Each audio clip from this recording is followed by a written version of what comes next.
Всем привет! Вы на канале Юрия Соломахи. Не наполеоновские, но планы на старость у меня есть. Поскольку пенсию мне вряд ли будет кто-то платить, я задумался о том, где найти финансы на осуществление этих планов. Поинтересовавшись тем, как американцы готовятся к старости, вот что я узнал. Готовиться к пенсии осознанные американцы начинают довольно рано. В США для этого есть различные возможности. Помимо государственной пенсии существуют и другие пути обеспечения своей старости. Сегодня я расскажу о самых распространенных из них. Как всегда, буду максимально упрощать объяснения. Поехали! Начну с государственной пенсии. Называется она Social Security, что переводится как социальное обеспечение. Каждый трудящийся обязан платить налог, который составляет 6,2% от его заработной платы. Его работодатель со своей стороны также платит 6,2%. Если человек является предпринимателем, то есть работает сам на себя, то он делает отчисления в размере 12,4% от своего дохода. Когда человек выходит на пенсию, он получает от государства ежемесячные выплаты по социальному обеспечению. На пенсию американец может выходить начиная с 62 лет, но обычно это происходит в возрасте от 65 до 70 лет. Сколько именно он будет получать, зависит от того, сколько он заработает за всю жизнь, а также в каком возрасте выйдет на пенсию. Если американец не проработал в своей жизни ни дня, он будет получать минимальное пособие в $300. Чтобы получать минимальную пенсию, которая составляет около $700, нужно проработать минимум 10 лет.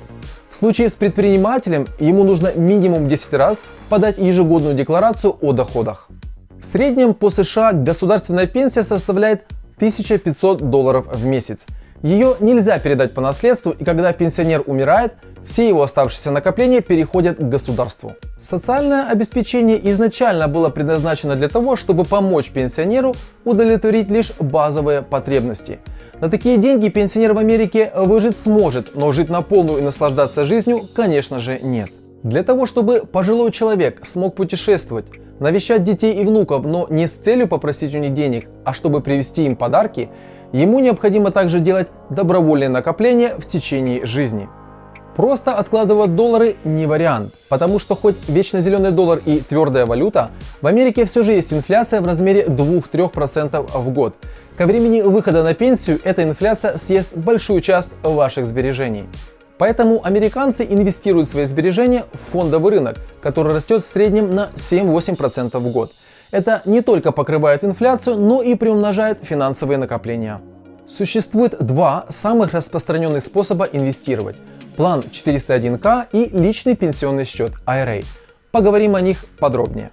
План 401k – это инвестиционный план, при котором работник инвестирует часть своей заработной платы в бонды или взаимный фонд. Когда вы приходите на работу в какую-то компанию, обязательно поинтересуйтесь, будет ли ваш работодатель также делать вклад в бонды или взаимный фонд на ваш счет. Не все, но многие компании это делают. Это легкие деньги, от которых грех отказываться.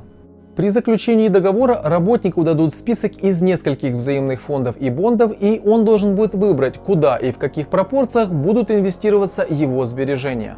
Например, работник вносит 20% от своей заработной платы, а его работодатель добавляет еще 10%, и эти деньги будут автоматически инвестироваться через 401k. По мере того, как фондовый рынок растет или снижается, стоимость активов может увеличиваться или уменьшаться, поэтому в краткосрочной перспективе существует некоторый риск потери. Но в итоге фондовый рынок всегда показывает положительный рост. Условия плана 401k таковы, что вы получите максимальную выгоду, если начнете снимать с него свои сбережения не раньше, чем вам исполнится 59,5 лет. Этот пенсионный счет можно передать по наследству, то есть сбережения не сгорают после смерти пенсионера. В 2020 году через план 401k можно было инвестировать максимум $19 500. Эта сумма растет каждые несколько лет. Дальше. Каждый американец может открыть личный пенсионный счет IRA. Этот счет предназначен для тех, кто хочет инвестировать собственноручно, а не со своим работодателем. Этот счет хорошо подходит человеку, который не является наемным рабочим, а строит свой бизнес. Пока вы уделяете ему внимание и время, вкладываете в него усилия и деньги, ваш бизнес приносит доход.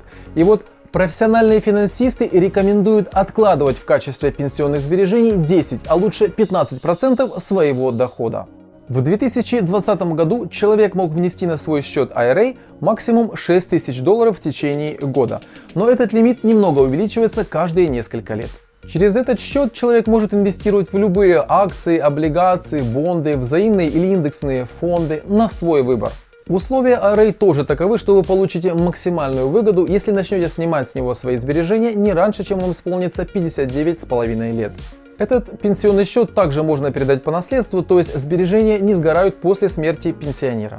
И да, по мере того, как фондовый рынок растет или снижается, стоимость активов может колебаться и существует некоторый риск потери, но в долгосрочной перспективе инвестор всегда выигрывает. Приведу пример. Человек начал в 1990 году откладывать на свой пенсионный счет ежемесячно по $100 и инвестировать их в индексный фонд S&P 500, который с тех пор рос в среднем на 8% в год. При этом он выбрал опцию реинвестировать дивиденды. За 30 лет он вложил в фондовый рынок из своего кармана $36 000. И когда в 2020 году он вышел на пенсию, на его пенсионном счету уже было 233 тысячи. Кто-то скажет: как-то все волшебно, это какое-то чудо, активы не могут приумножиться в 6,5 раз. Оказывается, могут, и это чудо называется чудо сложного процента. А чтобы выйти на пенсию с $1 миллион на счету, ему понадобилось бы инвестировать через пенсионный счет по $450 ежемесячно в течение 30 лет. Вот такая арифметика. Еще один способ обеспечить свою старость – это обратная ипотека. Это по сути кредит, использующий ваш дом в качестве залога, поэтому он предназначен только для владельцев частных домов. Выплаты человеку могут осуществляться ежемесячно, ежеквартально или единовременно. Когда хозяин дома умирает, кредитор забирает дом и продает его, чтобы вернуть свои средства. Следующее – это инвестиции в недвижимость. Американцы покупают жилую или коммерческую недвижимость и сдают ее в аренду. Недвижимость покупается, как правило, в кредит, который выплачивается за счет получаемой арендной платы. Я планирую сделать отдельное видео, в котором расскажу о том, что американцы делают с недвижимостью и как они на ней зарабатывают. Подпишитесь на мой канал и нажмите колокольчик, чтобы ничего не пропустить. Также страховые компании предлагают пенсионные планы страхования жизни.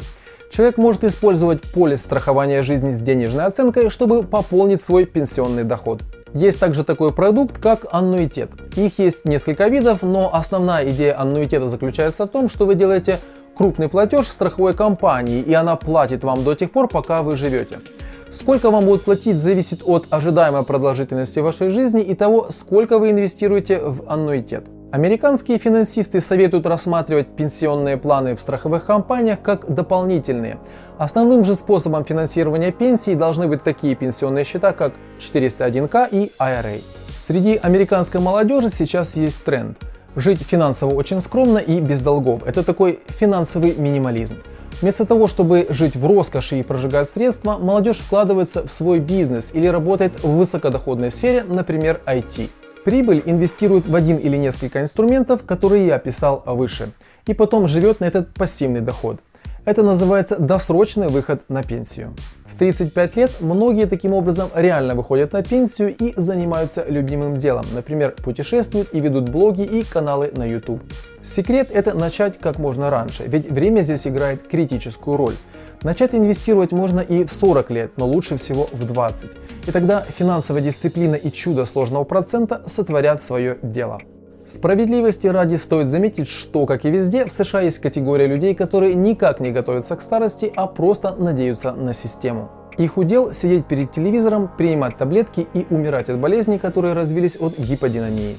Но также есть и те, кто с молоду разумно поступают с финансами, берут ответственность за свое здоровье, рано выходят на пенсию, чтобы не быть обузой ни для государства, ни для детей, помогать людям заниматься интересными делами и хобби, и при этом делиться с миром своим позитивным духом и знаниями.